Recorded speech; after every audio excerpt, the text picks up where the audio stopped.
नमस्कार, आप देख रहे हैं साधना न्यूज का खास कार्यक्रम हेल्थ प्लस और मैं हूं आपके साथ प्रशिता।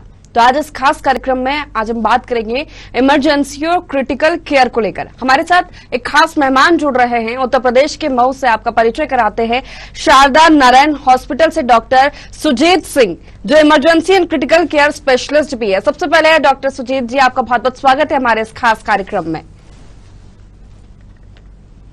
बिल्कुल चैनल के दर्शकों, बिल्कुल, जिस तरह से आप emergency and critical care specialist है, सबसे पहले आपसे यही जानना चाहेंगे कि इमरजेंसी का क्या सिस्टम है आपके क्षेत्र में। हमारे क्षेत्र में इमरजेंसी का सिस्टम पहले से काफी बेहतर हुआ है जी। और अभी इस पे बहुत सा काम करना बाकी है। गवर्नमेंट भी इसको लेके बहुत ही गंभीर है। रोड साइड एक्सीडेंट्स होते हैं और कोई भी ऐसी इमरजेंसी में कार्डियक अरेस्ट हुआ या हार्ट अटैक हुआ या ब्रेन स्ट्रोक हुआ जी। और किसी भी वजह से कोई बेहोश हो गया, तो ऐसे में प्राइमरी ट्रीटमेंट क्या किया जाए और प्री हॉस्पिटल केयर कैसे बढ़ाया जाए, इस पे काफी हम लोग काम कर रहे हैं। और इधर हमारे क्षेत्र में गोरखपुर और बनारस के बीच में कोई ऐसा एक बड़ा ट्रॉमा या इमरजेंसी सेंटर नहीं है, तो उसमें शारदा नारायण हॉस्पिटल, हमारा हॉस्पिटल काफी इसमें काम कर रहा है।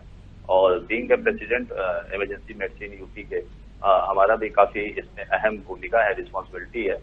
उसको लेके हम लोग इसमें काम कर रहे हैं कि ताकि कोई भी रोड साइड एक्सीडेंट होता है या कोई भी इमरजेंसी होती है तो उसको ट्रीटमेंट के साथ हम उसको हॉस्पिटल तक पहुंचाएं। तो प्री हॉस्पिटल ट्रीटमेंट पे हम लोग काफी ध्यान दे रहे हैं। बिल्कुल, जैसे कि बताया गया कि आप यूपी सोसाइटी मेडिसिन के अध्यक्ष भी है, तो इसमें आपका क्या रोल है?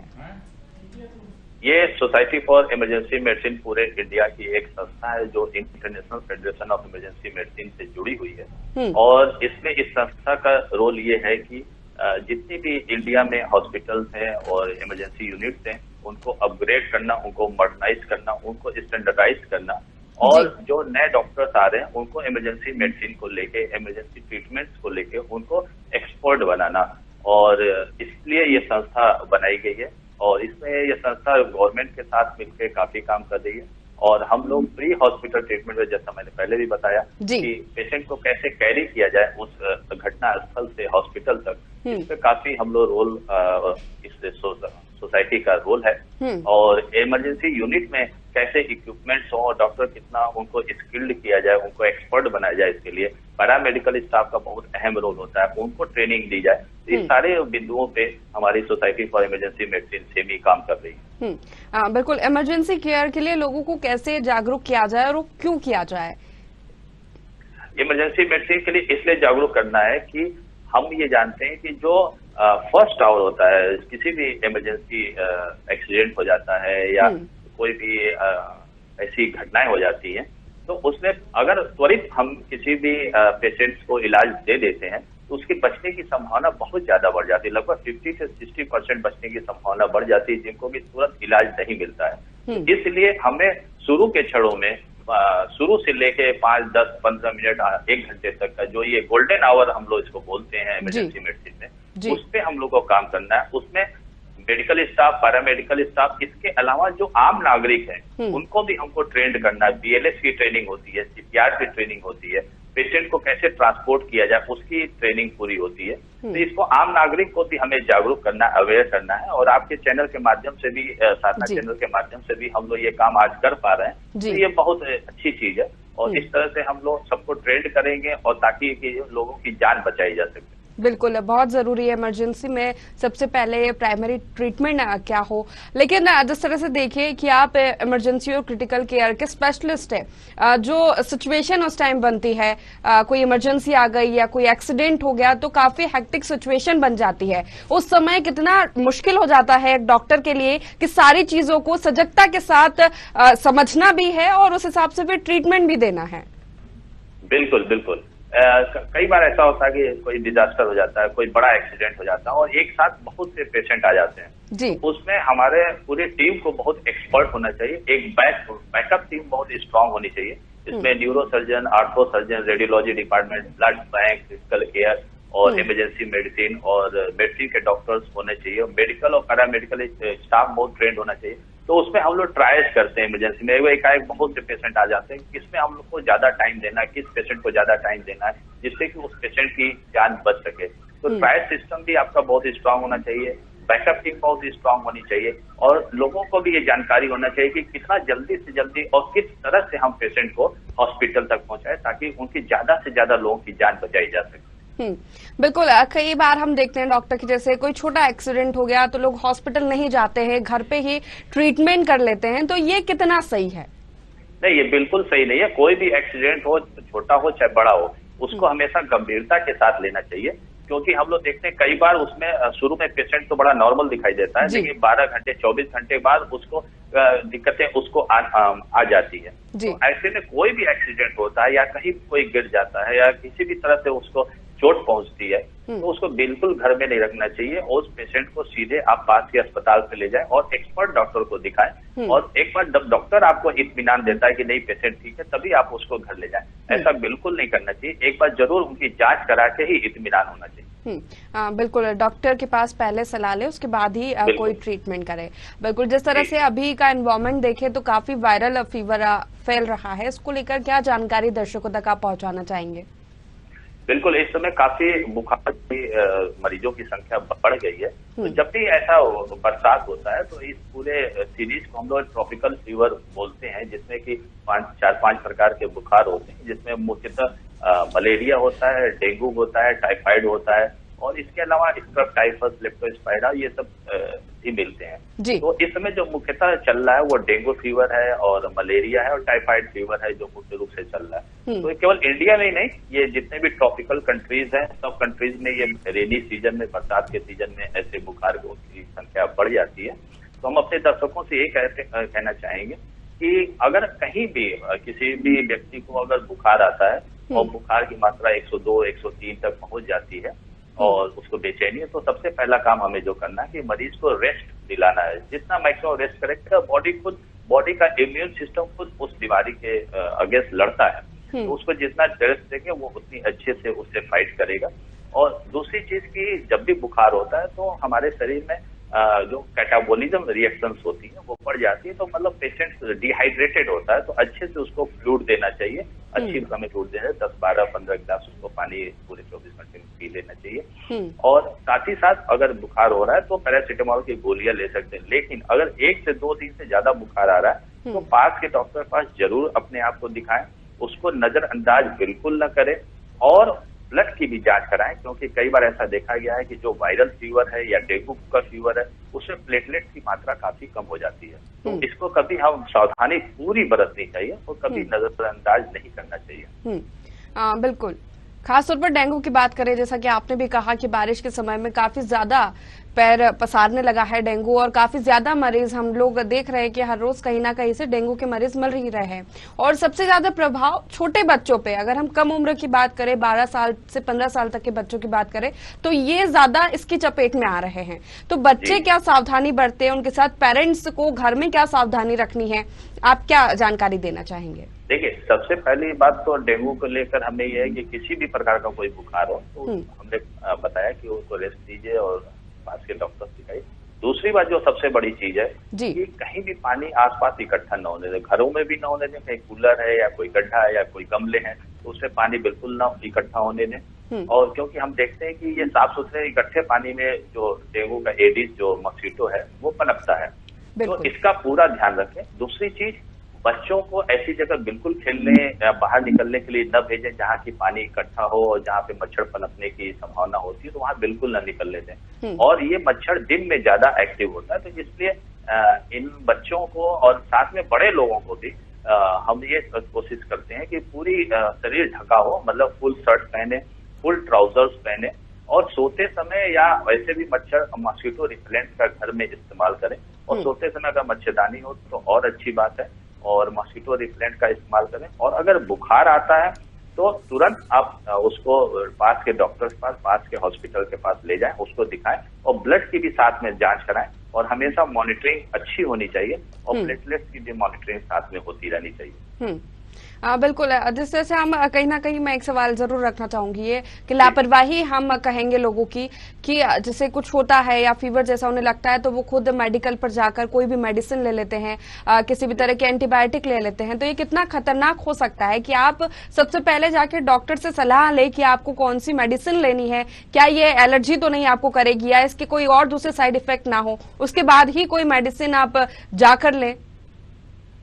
बिल्कुल, ये हमेशा इस बात का ध्यान रखना चाहिए कि देखिए अब तो हर जगह डॉक्टर्स अवेलेबल हैं, तो हमें इस बात का पूरा ध्यान रखना चाहिए कि अगर कभी भी बुखार होता है या बुखार के अलावा कोई भी बीमारी होती है तो ये अपनी अपनी जान जो होती है, शरीर है, वो बहुत कीमती है। इसको ऐसे नहीं किसी के हाथ में दे दीजिए और किसी भी ड्रग्स स्टोर पे चले जाए, ऐसा बिल्कुल नहीं करना चाहिए। जो वो इसका एक्सपर्ट है, उस बीमारी का एक्सपर्ट है, उन दवाइयों का एक्सपर्ट है, उससे मिलना चाहिए और उससे बात करके सलाह लेके ही ऐसा करना चाहिए। क्योंकि बहुत बार ऐसा देखा गया है कि लोग ऐसी जगहों से दवा ले लेते हैं और उनके लिए बहुत घातक होता है और कई बार जानलेवा भी हो जाता है। तो हमें इस बात का बिल्कुल ध्यान रखना चाहिए कि ऐसी लापरवाही मैं आपके साधना चैनल के माध्यम से बताना चाहता हूँ कि कतई ये लापरवाही नहीं होनी चाहिए कि आप किसी भी ड्रग स्टोर से या किसी भी, आजकल तो हम लोग देखें ग्रोसरी स्टोर से भी लोग दवाइयां ले रहे हैं। ये बहुत ही गलत है और इसको सबको, जितने भी लोग हैं, उनको इसका सपोर्ट बिल्कुल नहीं करना चाहिए। और जो एक्सपर्ट हैं, जो डॉक्टर्स हैं, उनके पास जाएं और उनकी सलाह के अनुसार ही काम करें, क्योंकि वो उस बीमारी के और उसके लिए उन्होंने एक एक्सपर्ट बने हुए हैं, उनकी उन्होंने पढ़ाई की हुई है। उससे सलाह लेने के बाद ही कोई भी दवाई का सेवन करें। बिल्कुल। यहाँ पर एक बात भी है कि खुद को स्वस्थ रखने के लिए अच्छा खान पान भी बहुत जरूरी है। जैसा कि अभी क्लाइमेट चेंज की स्थिति बनी हुई है, तो इसमें किस तरह का डाइट प्लान हम अगर रोजमर्रा की जिंदगी में बात करें तो होना चाहिए किसी के लिए भी? बिल्कुल, बरसात के सीजन में तो खास तौर से हमें अपने खान पान पे बहुत ही ध्यान देना चाहिए। सबसे पहली चीज जो हमें ध्यान देनी होती है कि जो हम बाजार से जो सब्जियां लाते हैं या फल लाते हैं, उनको अच्छी प्रकार धोएं, क्योंकि इस समय काफी जो बीमारियां फैलने के चांसेस ज्यादा होते हैं। तो उनको पहले अच्छी प्रकार से धोएं, पानी में डुबा के रखें और उसके बाद ही उसको यूज करें और पका हुआ खाना खाने की कोशिश करें। और कभी ऐसा न करें कि सुबह का खाना रात को या अगले दिन खा रहे हैं। कोशिश करें कि फ्रेश खाना खाएं, तो वो ज्यादा बेहतर होता है।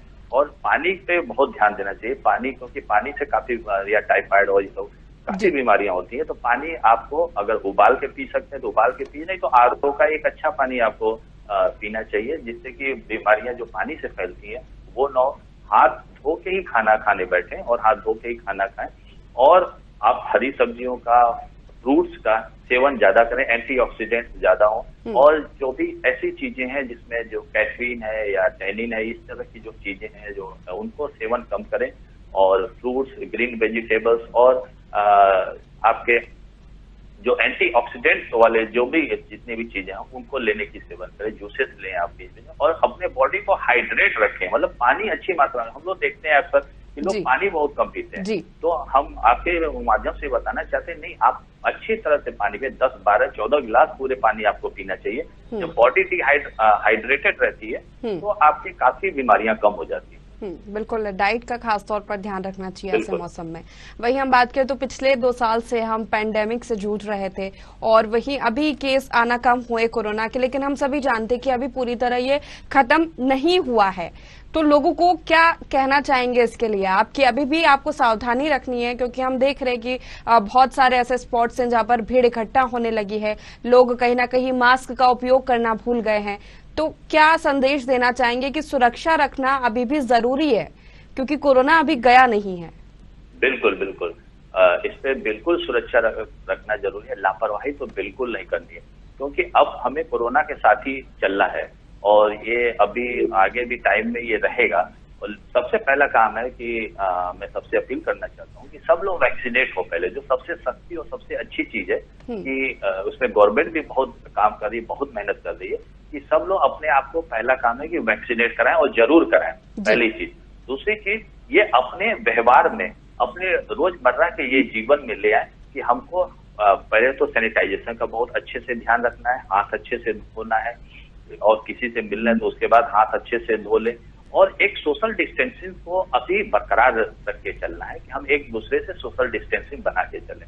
और कहीं भी ऐसी जगह आप जाते हैं जहाँ भीड़ भाड़ वाली जगह है, या कहीं मार्केट में जा रहे हैं, या सब्जी मंडी में जा रहे हैं, या मॉल्स में जा रहे हैं, तो ऐसी जगह आप जरूर अब भी मास्क का उपयोग करें, और ज्यादा से ज्यादा लोग ऐसी भीड़ भाड़ वाले जगहों पे मास्क का उपयोग करें। और साथ ही साथ हम ये भी कोशिश करें कि ऐसी जगहों पे लोग कम से कम इकट्ठे हों। अभी कोई ऐसी जरूरत नहीं है कि लोग इकट्ठे हैं और उसको करें, इससे फैलने का चांस बना रहता है। अभी खतरा इसका कम नहीं हुआ है। हम अगर सतर्क रहते हैं, वैक्सीनेट कराते हैं, सोशल डिस्टेंसिंग को मेंटेन करके चलते हैं और हाथ को अपने सैनिटाइज करके रखते हैं, तो आने वाले टाइम में इस कोरोना से हम बच सकते हैं। लेकिन अगर लापरवाही करेंगे तो वो हमारे लिए खतरनाक साबित हो सकती है।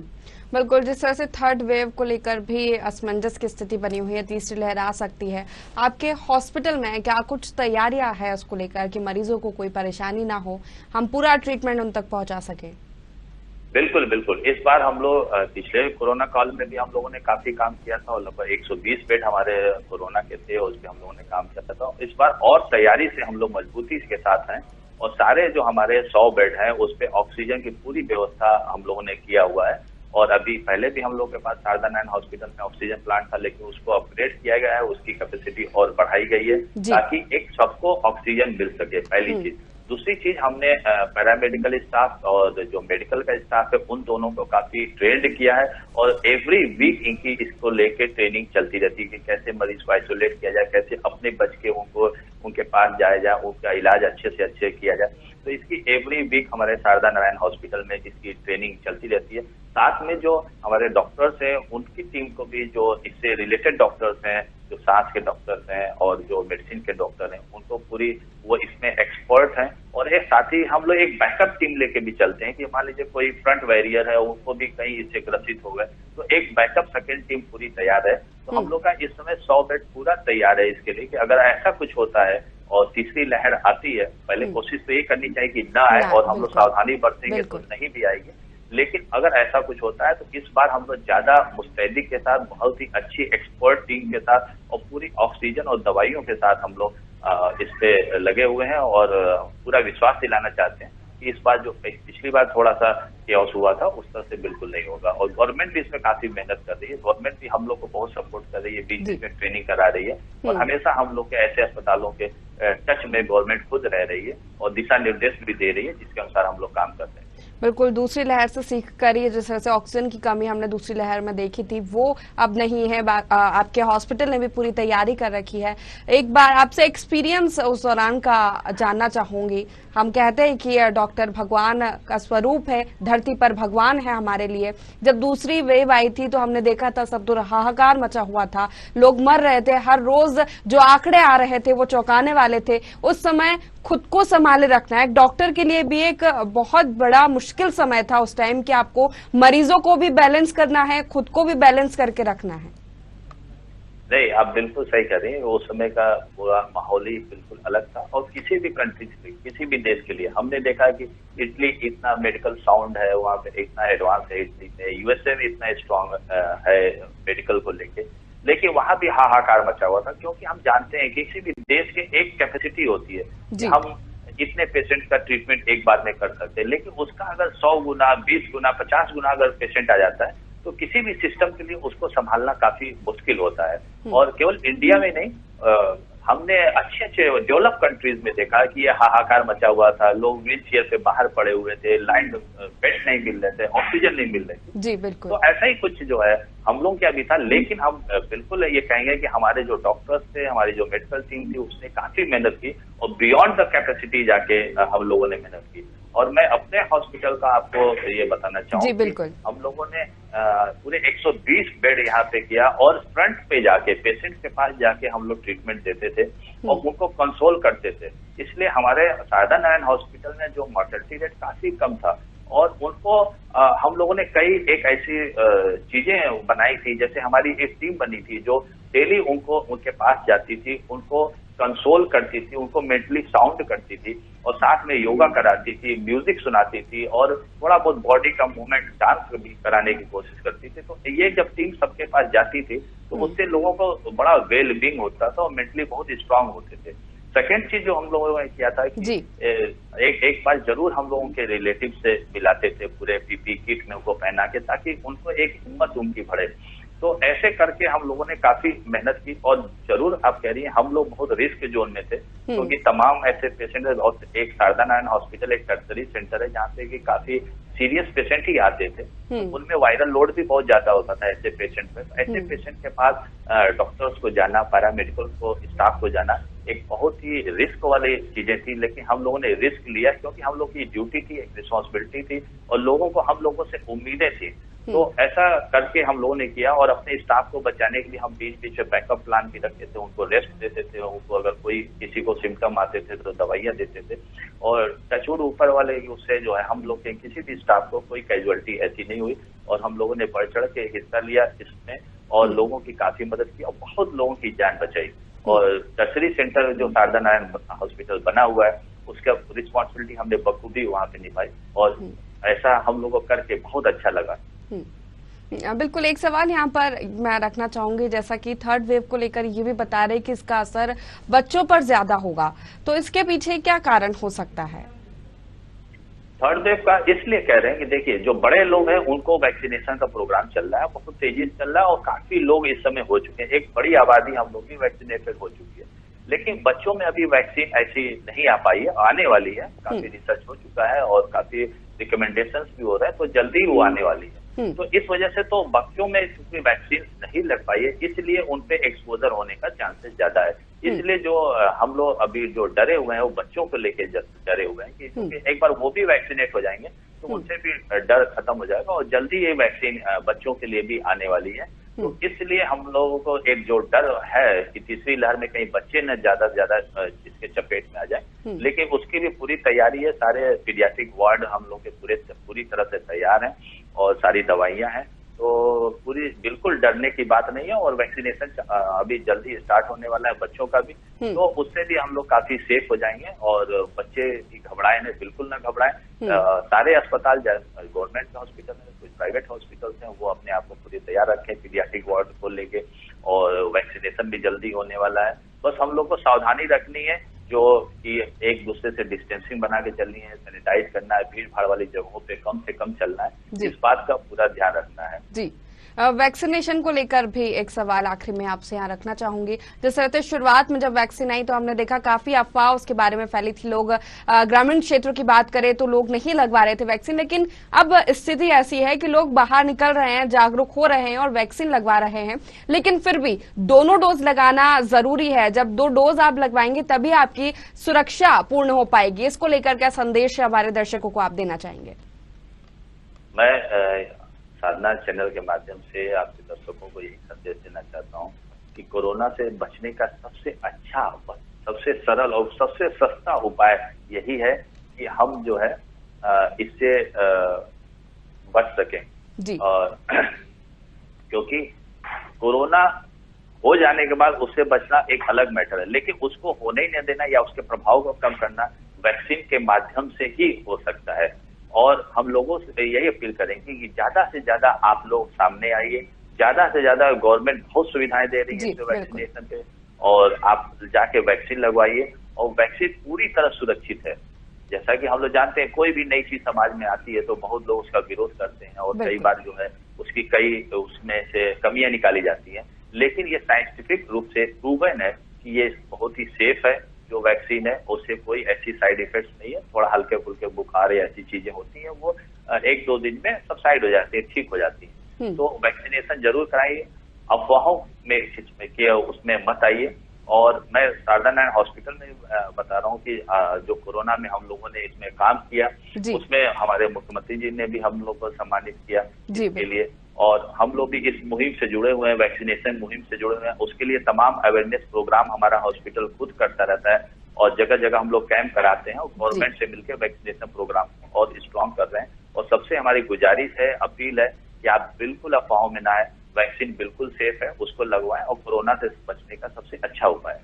बिल्कुल, शारदा नारायण हॉस्पिटल ने पूरे कोरोना काल में अपनी महत्वपूर्ण भूमिका निभाई है और तमाम फैसिलिटीज लोगों तक पहुंचाने की कोशिश की है और तीसरी लहर के लिए भी पूरी तरह से तैयार है। और आपका बहुत बहुत शुक्रिया डॉक्टर सुजीत सिंह हमारे साथ जुड़ने के लिए और इमरजेंसी केयर के बारे में हमारे दर्शकों तक वो तमाम जानकारी पहुंचाने के लिए जो उनके लिए बहुत जरूरी है। बहुत बहुत शुक्रिया। तो हेल्थ प्लस में हमने दर्शकों तक एक महत्वपूर्ण चर्चा की डॉक्टर सुजीत सिंह के साथ, जो इमरजेंसी और क्रिटिकल केयर स्पेशलिस्ट है शारदा नारायण हॉस्पिटल के।